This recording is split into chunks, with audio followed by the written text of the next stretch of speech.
So we will start now. A very warm greeting to one and all present here today.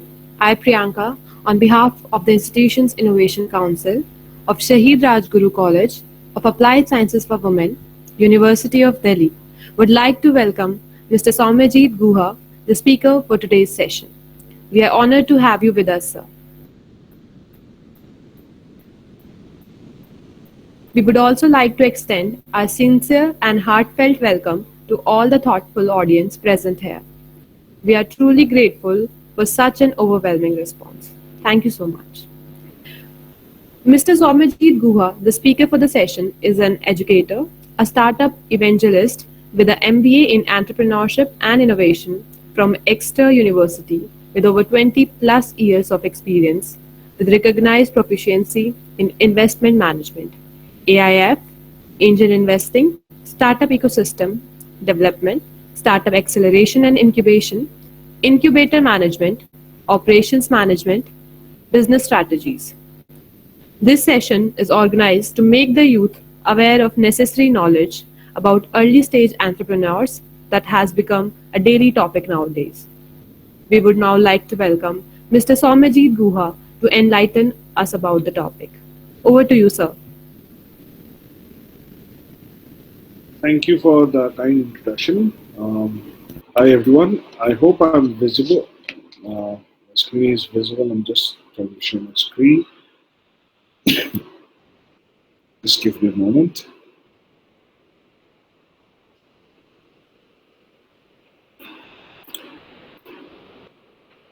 Sorry.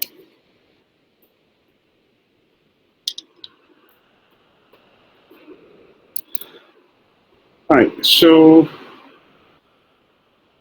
think I'll be able to share now.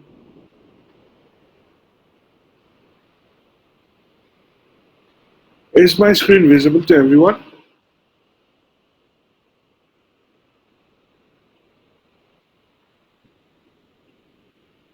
Hello. Yes, sir. Yes, sir. Okay. Cool. So I've been asked to cover a session on startup investments, early stage startup investments. Um, and I took the liberty of kind of taking a few steps back and starting from a bit earlier as to a little bit touch down on what is entrepreneurship all about and how it builds up to startups and that which results in startups getting funded. I'd like to keep this session as interactive as possible. At any point of time, if anyone has got any question and everything, please feel free to ask. I'll be also asking questions and would request responses from the audience.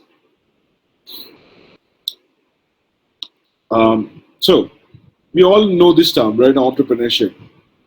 I'll just try to provide a layman's perspective on what is entrepreneurship all about without going into any theories, too much into theories or not. So, can anyone tell me why startups fail? I mean, we have read all these stories about startup failure for different reasons and all. Anyone has any idea why startups fail, at least in India?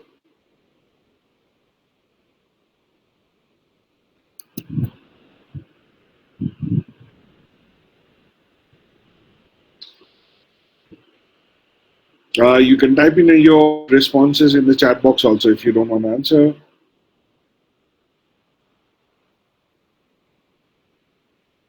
Lack of proper planning, okay. Any other? The product failed to improve with time and customer utility, very good. Ananya, very good. May no actual demand for the product, wrong execution, being in wrong market. So, Business Insider did, Crunchbase did a study on startups, and they realized that they found that 90% of startups fail within the first 5 years of the execution, even after raising fund. And they figured out these are the top 5 reasons for which startups fail. Now, In the screen, at the bottom, there are top five reasons which are provided. Can anyone tell me among these five which is the topmost reason for which startups fail?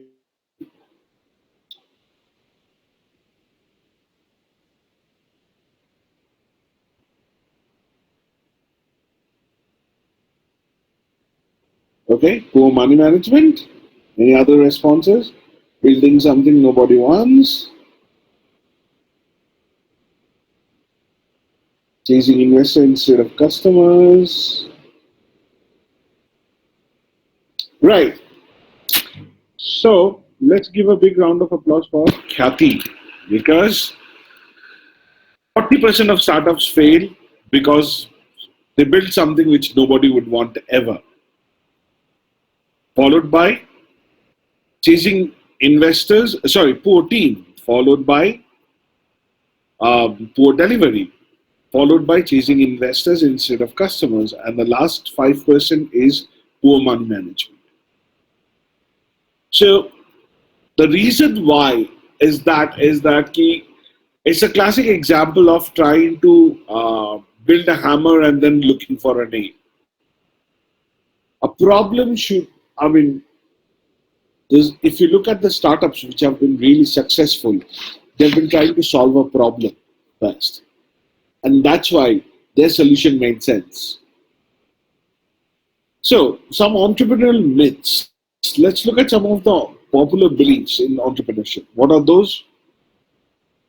Before that, let me just ask you these. I mean, we all know these three people, right? Why they're famous and everything. So, what is their success? Can anyone tell me? We know they are successful entrepreneurs, all three. Richard Branson, um, Bill Gates, and Steve Jobs. We know who they are, and they're successful. But what is their success? What do we mean by they being successful?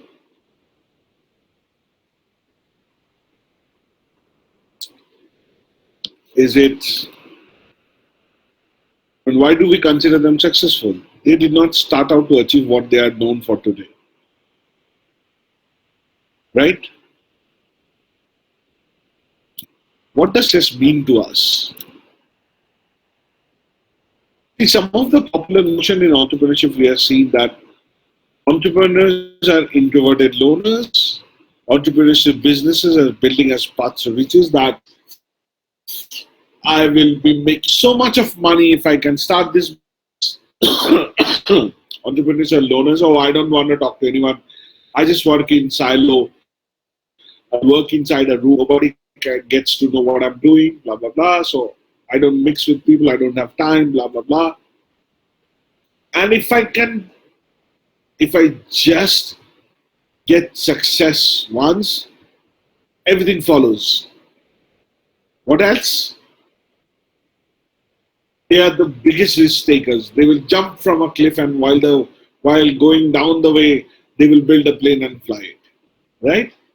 With great idea and the enthusiasm, anyone can achieve entrepreneurial success. These are very popular notions. We have been hearing this a long time. However, if we do some fact checking, and these are the top five findings for successful entrepreneurs. 65% didn't start businesses as children or students and did not have parents who were entrepreneurs. So success does not follow success. 75% learn their skills. 65% develop their idea by talking to or working with customers or partners. 70% did not have vision for a venture scale business. They just wanted to start something, including the three gentlemen whose picture I shared a few seconds before. Some case studies. We all know this man as Ibuka as the co-founder of Sony. Sony started. How many of you know that Sony actually started with an electric rice cooker? They failed miserably, but and they sustained somehow by repairing electronics, shortwave radios in Japan. At that point of time, they wanted to develop pocket radio, but the Japanese government denied them license. But Bell Labs have developed transistors and did not see its utility at that point of time. They were like sitting in their lab and waiting, and they were like, "Okay, this is a good thing, but we don't know what to do." What did they do? Ibuka licensed the technology and kind of engineers for next 3 years to build a transistor radio. When they sold the radios, they sold 1.5 billion units, and Sony became a technology leader. So it's not like the reason why I'm telling this story is that we might feel like oh yes, Ibuka started with rice cooker. Uh, Popular belief is that Ibuka started with a transistor radio. No, he did not. He started with rice cooker. He failed. And he survived somehow, and then somehow he wanted to build a pocket radio. Japanese government was not giving him. He got to know about Bell Labs having a transistor. It's just coincidental that he knew about it. He licensed it and built the transistor radio.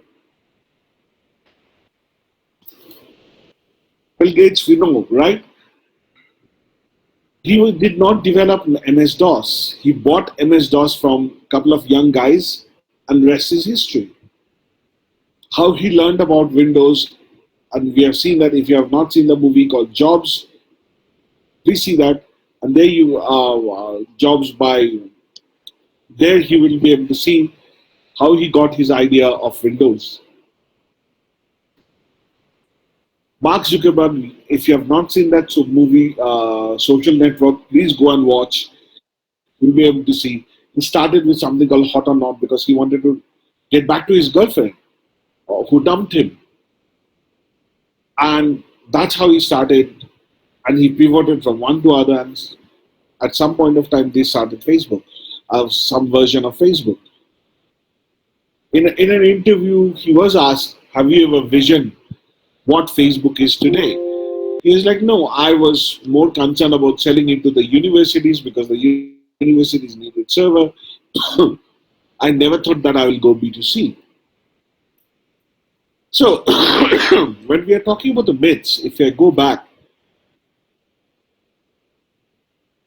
the first myth that I would like to burst is that all the entrepreneurs are not introverted loners. Rather, they are the most social animal you can come across because they need a lot of partnerships, and that can only happen. Partnerships, they will require a lot of advisors, guides, and the only way they can get it is by meeting with other people, talking to other people, and getting their feedback and information. And most of the entrepreneurs don't see their venture as to paths to riches. They wanted to. They starts. Every one of them have started with the notion of disrupting, or solving a problem, or creating a difference, creating a small dent. Success doesn't breed success. We have got enough examples in our life to showcase this. I don't know if you know about Yahoo or not. Yeah, there was a point of time Google wanted Yahoo to buy them out, and Yahoo refused. Look at where Yahoo is today. I talked about Sony. Um, Sony was the leader in cameras, TVs, and all. They are not anymore. And that's success doesn't mean you'd be always successful. You need to constantly reinvent yourself.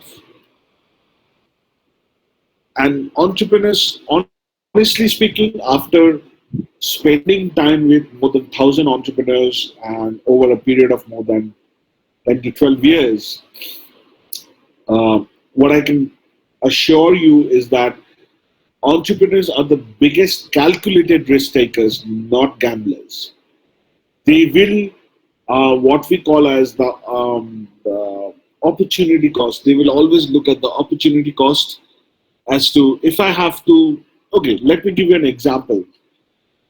If I have to leave my job today, and if I work for next 1 year, how much money do I need to sustain myself? and how much money should I will be losing for that 1 year for not doing any job. That is what you mean by affordable loss calculation. And they will do this calculation. They will accrue, they will accumulate that kind of fund to sustain themselves for a year, and then they will work on it. It is not like jumping from the cliff and trying to build a plane on the ground. Sorry, while going up. I'm yet to come across an entrepreneur who's not passionate about his or her idea. But passion doesn't take you anywhere. It's all about execution. Until and unless you're having paying customers, you do not have a business at hand. So, what is the most important factor in building an entrepreneurial venture? It's building innovation. And to build innovation, there are three components to that. The first component is the mindset, entrepreneurial mindset. Second is the component is having a framework in which you want to work. And the third content is the team. Now, I'm going to touch this a little bit on these things, but I don't want to dwell too much onto this. So, an entrepreneurial mindset versus a managerial mindset, what we call as effectual versus causal. A causal mindset, so managerial or causal visioning will have a planning, execution, and entrepreneurial mindset will have customer interaction and execution, plan made. It would be a constant to and fro between customer and planning. It is not like we have planned, we execute, and we deliver. That is managerial. For effectual thing reasoning, it would be let me try this, go back to my customer, take a feedback, come back, build it further, again take some feedback, come back, build further, and then finally go to the customer. Sorry. So managerial thought process can be summed up as, I mean, they say if we can accurately predict the future, we can control it. So, for example, let's say our large FMCG company is launching a product. What they do, they hire a product manager, they hire a vertical manager. The manager has a budget. He or she knows exactly where to go, what are the markets, what are the distributors. They know everything. They will plan everything. They will plan. They will have a hiring plan. We need to hire these many people. This is my marketing budget. This is my sales budget. Blah blah blah. Everything is executed, timeline, and everything, and I start my sales accordingly. So if I can accurately predict the future, so in 1 year time, I need to sell so many number of products. In order to do that, I can control the future. So how I'm going to execute it, I'm going to do that. Starts with goal. Goal drives stakeholders, as I told you, and this is how it avoid failure at all. There's no room for failure. At the end of the year, if I don't reach my target as a manager, what happens? My job goes, or I'm demoted if the company is too kind. Causal thinking, sorry, it's a wrong typo, it should be effectual. If we cannot control the future, we don't, if we can control the future, we don't need to predict it. I'm sorry, there's a lot of typo in this. Basically, what I'm saying is, if I can control the future, I don't need to predict it. How do I control it? By failing fast. So I start with a meme. I have identified a problem. I want to have a solution. This is what the solution I think like. Let me go back to the people who are facing the problem, get a feedback from them, and come back and do it again. So I'm willing to go back and see they take the feedback, and if it doesn't work, I can come back and rework on it again. That is the main difference between entrepreneurial mindset or a managerial mindset. I want to touch a little bit, touch base on a little bit of the Indian startup ecosystem, how it evolved over a period of time, because that will give you an idea also how the investment was happening earlier to now how it is happening. So, if we go back to history, okay, how many of you know the people in the movies?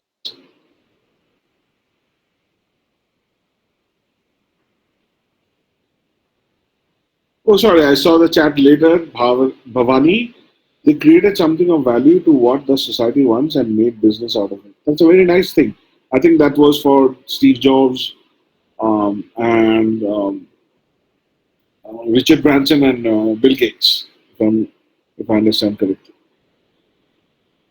Now, in these pictures, can you identify the people?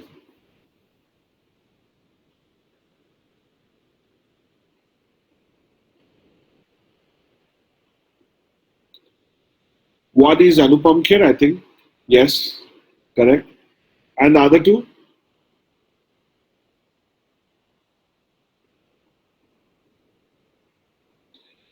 Ignore the black and white picture because that's quite old.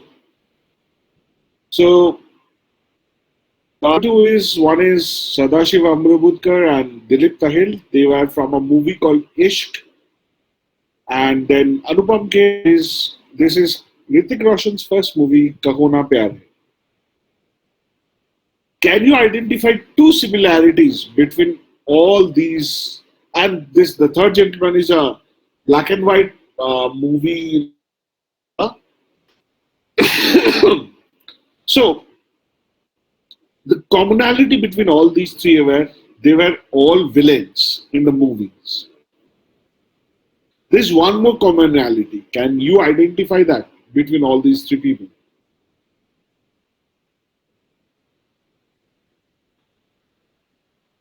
They were all businessmen.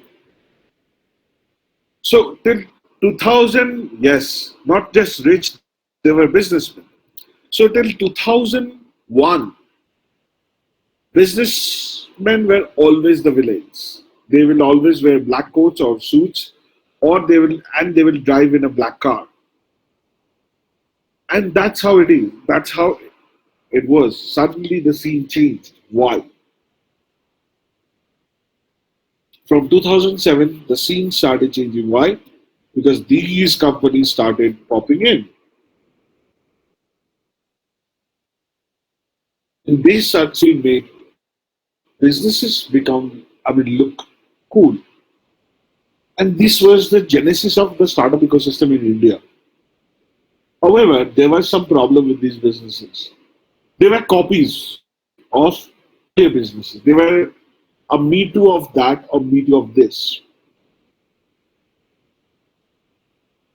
And then a next generation of startups evolved, which were not copies of something, but they came up with unique solutions.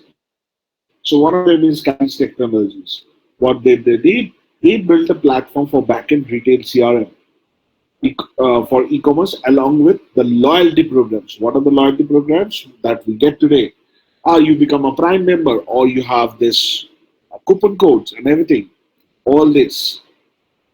This capillary technologies covers over 400 brands across 30 countries. We don't know about this company much. Not many of us know.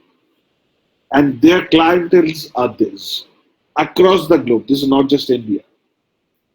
These are their global clients. Capillary Technologies operates in 30 countries. They are headquartered in 3 different countries. Started from IIT Kharagpur. Again, another company, Fusion Charts, started from of all the places in Kolkata. What they do? They provide JavaScript charting library. As simple as that. Their clients, these are all their clients. So what I'm trying to say is that the startup ecosystem was also started to evolve. It's not like at first it started with copying the Amazons or Walmarts of the world. Sorry. But then they realized that It doesn't make sense. We need to solve a problem. Now look at the kind of startups we are having who are solving really, really um, ad- strong addressable problems. And hence, the investment scenario also changed. Earlier, the investment was happening कि any IIT or an IIM student coming in, working in a who has worked in a IBM or some other big names, pitching with a very good-looking pitcher, and people were throwing money at them. But that scenario changed. Also, government of India has taken quite a few initiatives so far. So it started a long time back actually. NSTDB is, I think, if I'm not mistaken, 30 to 35 years old. National Science Technology Entrepreneurship Development Board. Then they started, the Department of Ministry and Information Technology started STPI, which is Software Technology Park of India. Obviously, then the Startup India campaign started along with Invest India, Make in India, Atal Innovation Mission, Atal Tinkering Labs, and now we are having our own satellite at some point of time, NavIC. So these are all the initiatives that the government of India have taken.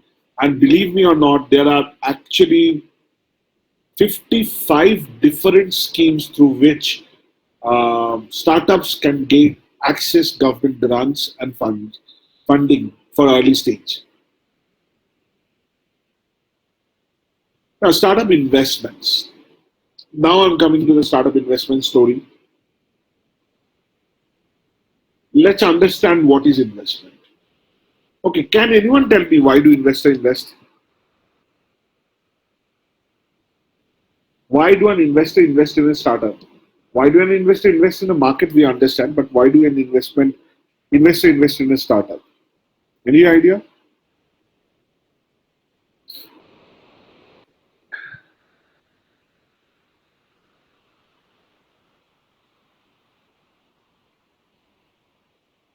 Vision, profit. Can you elaborate, Baki, if you can unmute yourself and speak?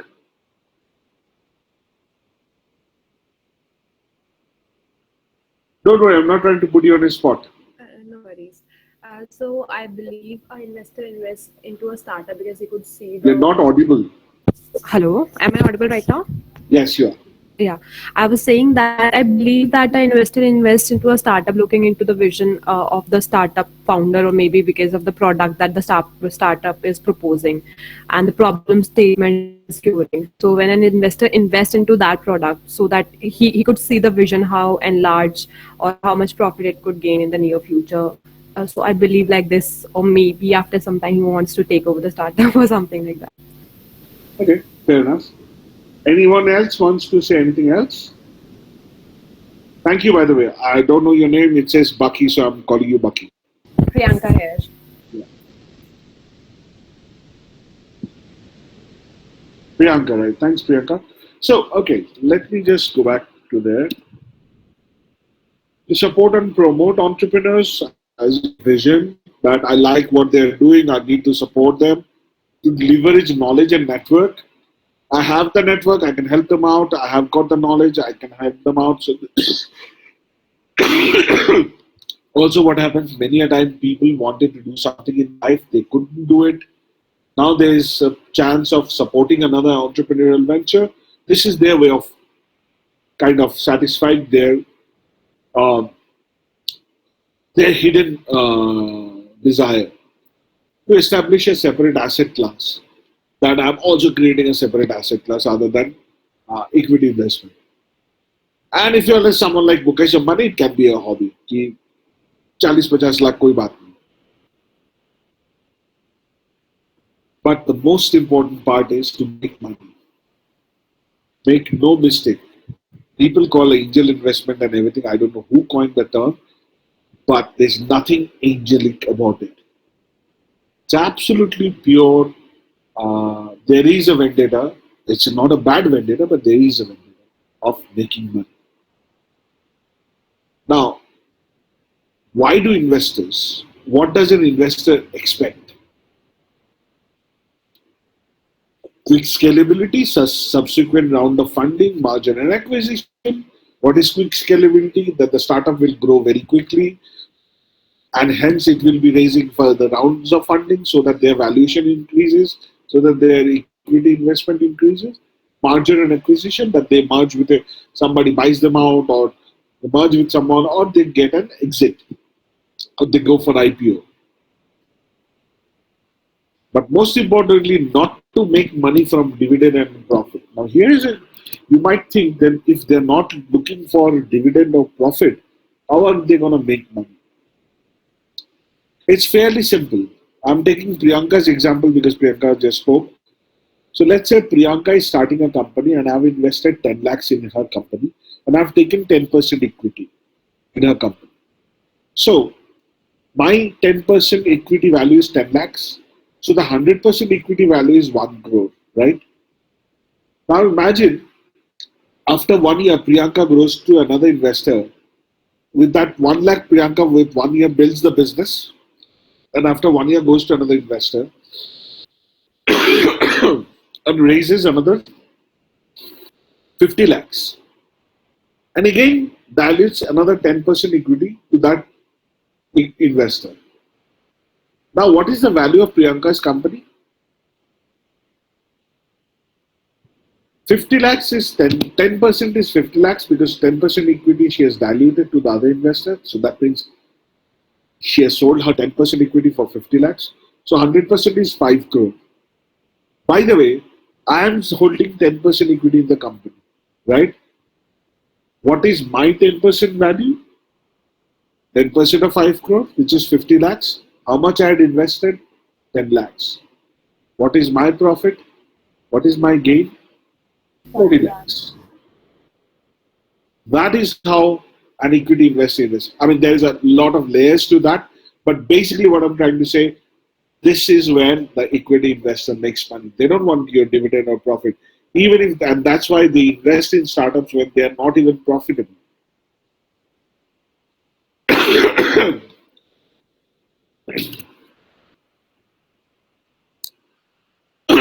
When does an investor invest?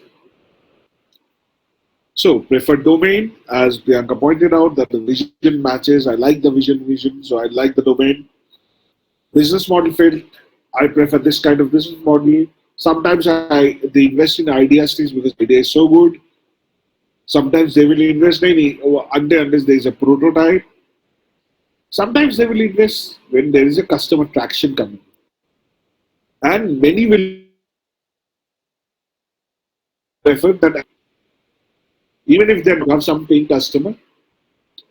But the most important factor is an investor only invests in see, this is a very formalized way of me representing how an investor invests. Now, let me give you the brutal honesty uh, of when an investor invests. When they see that you have skinned your own back, and with that skin you have made a drum out of it and have started beating your drum, then that's when an investor invests. The reason being is it's their hard-earned money. It's not that easy to kind of give away money with that. Imagine you two are best friends. Like whoever is your best friend. Imagine that friend coming to you and asking for a 10,000 rupees. And you buy let's assume that you have 10,000 rupees in your pocket, which you don't need. Still you won't give that money just like that. You will ask question, right? What's the first question you're gonna ask?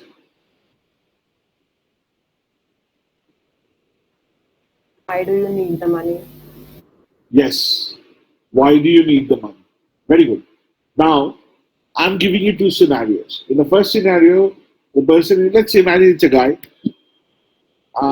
He says, "Yeah, um, I am short for my semester fee, and I know my dad is struggling a bit, so I don't want to bother him now."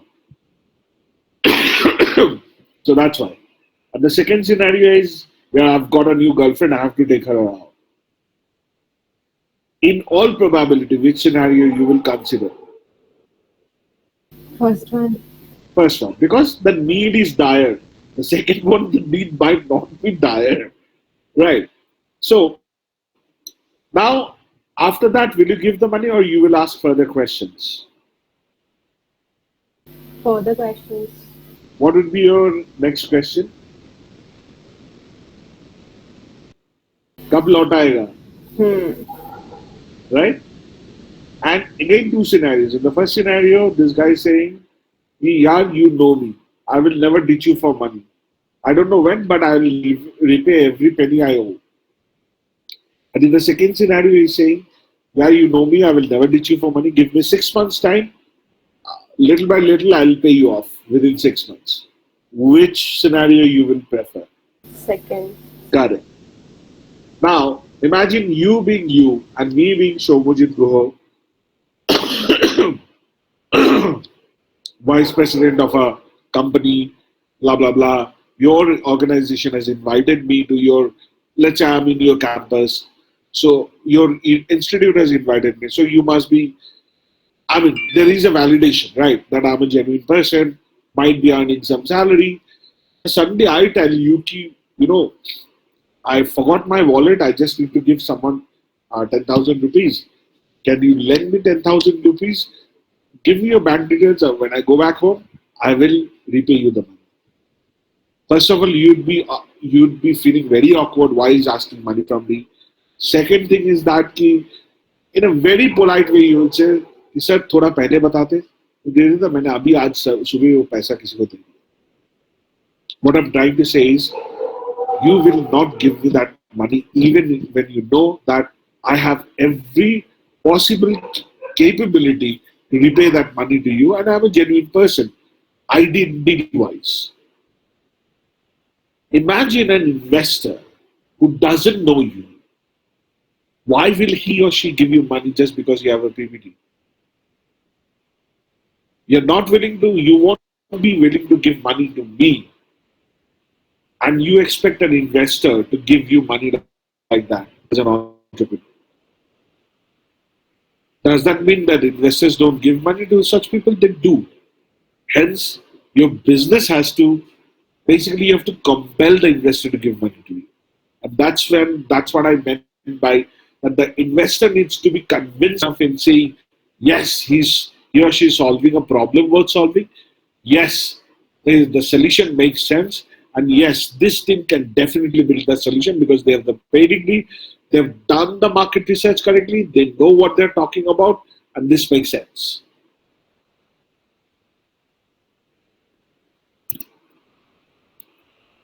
What are the appealing factors that motivates investors to put in money? Proof of concept is very essential, and the teams, the founders' quality, their integrity, the passion, and obviously their experience.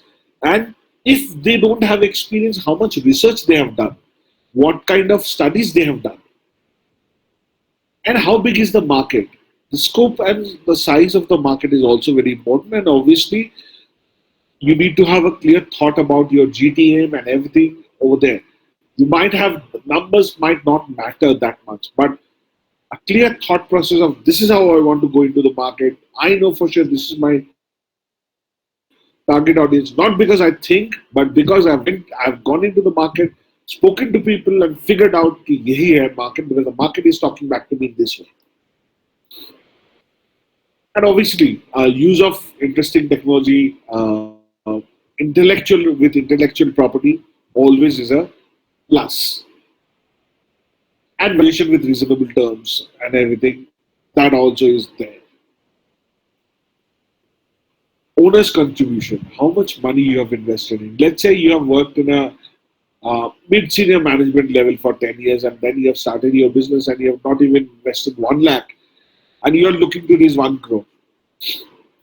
Whereas there is another guy who has worked for 5 years, have already invested almost 50 lakhs in the business and is raising 2 crore.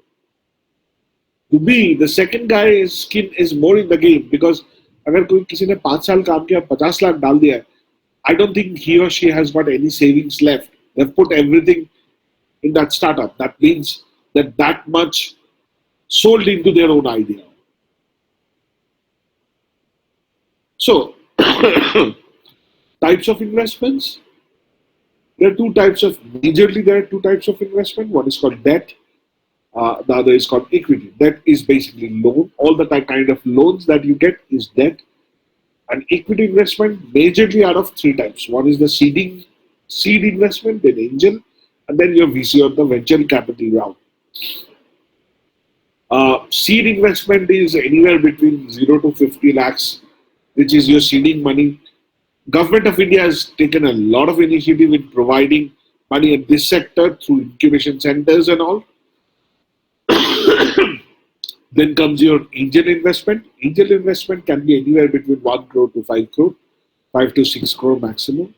And anything above 6 crore is where you have VCs coming in, venture capitalists coming in. They don't prefer writing checks below 6 crore. However, there are a lot of micro VCs though, which is coming to existence who are now investing anywhere between 1 crore to 5 crore. Many people do the mistake of raising money very early. And what happens is that if you do so, it is not very good. What happens? You end up raising money from wrong kind of investors because a right investor will never invest in the people. And why it is very jeopardizing in raising money from wrong kind of investors because they end up eating up a lot of your equity and they will sometimes they end up misguiding you, and if they have eaten up a lot of equity at the initial stage, your later round of fundings become challenging. Your cap table goes for a toss and you are pretty much round driven rather than uh, result driven. Like you are forced to raise your next round and next round and next round very early rather than developing your product first and then go for fundraising. Um, this is a video I keep on showing. It's a 6 minute video on what you can imagine and how you can solve problems through technology. Do we have 6 minutes or I can skip it? Yes, sir, we can continue. Actually, let's skip it.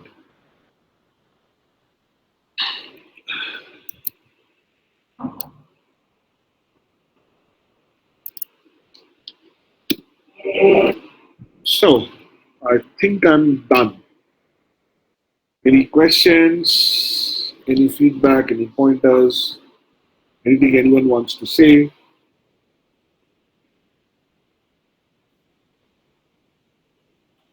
Sir, if you want to play the video, you can. If I'm audible to you. Yes. Yeah, sir, we do have 10 more minutes. Cannot hear you. So I was saying that we do have 10 more minutes. If you want to play the video, we can. Okay. All right. Let me just check. Can you let me share again?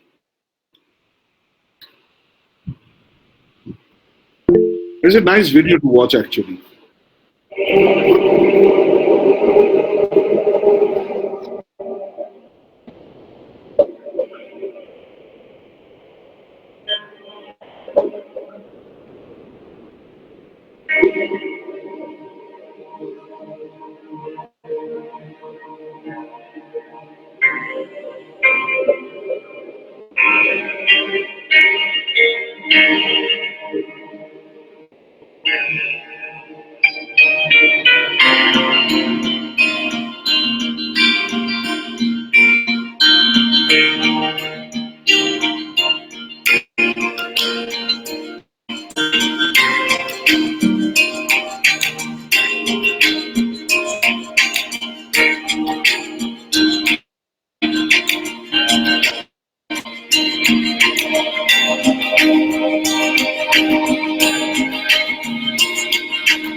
So in that video, uh, the technology that it's very futuristic, right? But 90% of the technology is existing today. So my idea was to show this video to just to make you understand that it's all with existing technology, but it looks so futuristic because if you identify the right problem and use the right technology, and your solution can look way ahead of time so that others find it very difficult to catch up. With that, I'd like to end my session today. Please let me know if there are any questions or not. Otherwise, we can call it a day for sure. Over to you. Thank you, sir. Thank you, sir. It was indeed very informative. Now, I request the audience if you have any questions, you can put it into the chat box or you can switch on your mic and directly ask from sir right now. Do we have any questions?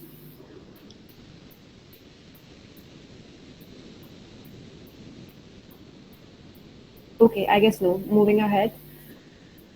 So, the institution's Innovation Council extends sincere gratitude to you for taking out time from your busy schedule and delivering the session today. We are grateful for the learning experience that you have provided to us. We extend our deepest gratitude to our principal, ma'am, Dr. Payal Mego, for being our pillar of support throughout.